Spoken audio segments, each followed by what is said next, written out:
October, as you know, is Breast Cancer Awareness Month. Casey Waddle here from CHI Memorial Breast Care Associates, proudly wearing your pink. Good to see you. Thank you for having me. When you came in the studio this morning, I guess we really kind of had unlimited topics when it comes to breast cancer. Yeah. But you picked a good one because nobody wants to get that diagnosis. No, we're focusing on prevention and something kind of new that you're doing. Yeah, we have this clinic now that we're trying to focus on prevention. It's a high-risk clinic that we offer at our centers, focusing on prevention.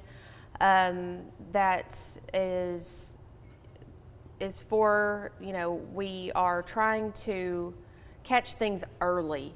And nobody wants this diagnosis. Right. Okay, so most women know some basic things, right? We know that we should get a mammogram. There have been some guideline changes in recent years. Still the age 40? 40 is, yes, 40 is the age. If you have a family history, you can go to 35. Okay, 35. So you come in and you choose to go to one of your centers to get your mammogram done. And as just a matter of course routine now, there's paperwork that you fill out. And Yes. that's where your role kicks in. Yes, they fill out this paperwork, and it's just routine screening paperwork that asks age of first menstrual cycle, age of first pregnancy, family history is in there. And then that's where our role comes in. And I run a risk modifier. It's a percentage. And anything above a 20% on this risk modifier, it tells us that they might have an increased risk for breast cancer. And that's where we can offer them increased screening. Meaning that they can come in and see myself or Angela, the other nurse practitioner that works with me, on a 6-month basis. And at those 6-month intervals, we can offer them increased screening in the form of their annual mammograms or an annual MRI.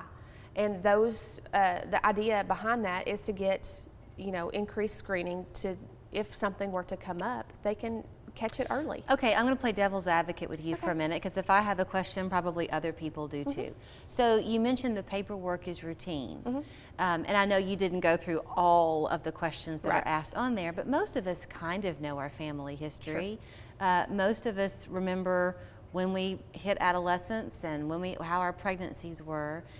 Is it just that you're looking for things on those answers that will tell you something that we wouldn't know to look for? Right. Some things just kind of shoot red flags to us. And even if you don't know these answers, or if you just have any questions, or if you just say, I just don't feel comfortable, you can always come in and be seen in our high-risk clinic, and Angela and myself will be glad to follow you. You don't necessarily have to have had a mammogram. We follow women that are not even aged to be screened by mammograms. You don't have to have these papers filled out. Right. We follow women that are a lot younger. Okay, I know that there are some buzzwords that are part of our vocabulary now that weren't even 3 and 4 years ago. So the density of that breast tissue means a lot. Suppose you're a woman who all of your answers on paper mean that you're at a low risk.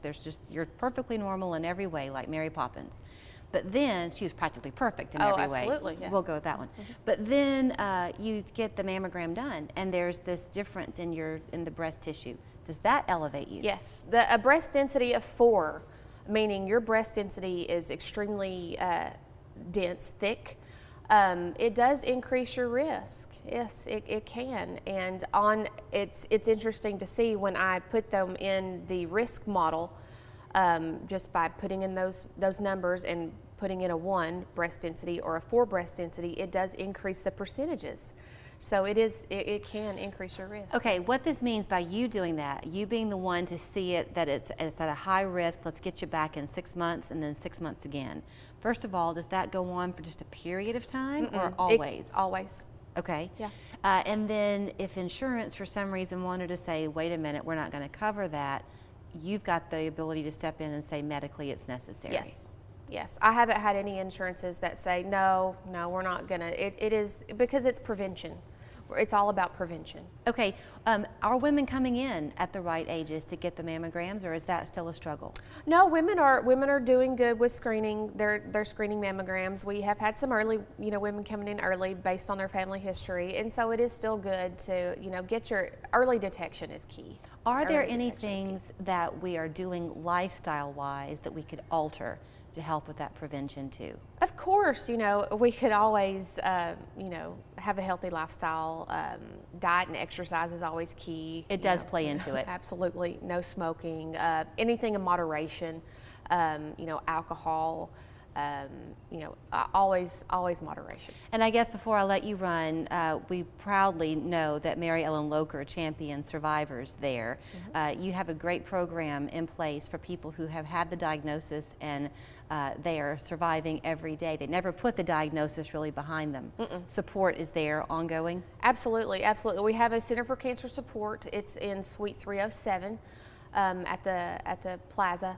It is wonderful. They have dietitians, social workers, we have nurse navigators, we have support groups. It is a wonderful center. So there are actually 3 open now and a 4th one on the way on Gun Barrel in a couple of months, right? Yes. So it's the MaryEllen Locher Breast Center. There are 3 of them, Hickson, Ottawa, and of course downtown. Yes. The phone number you see, 495-6744, will take you to the main one.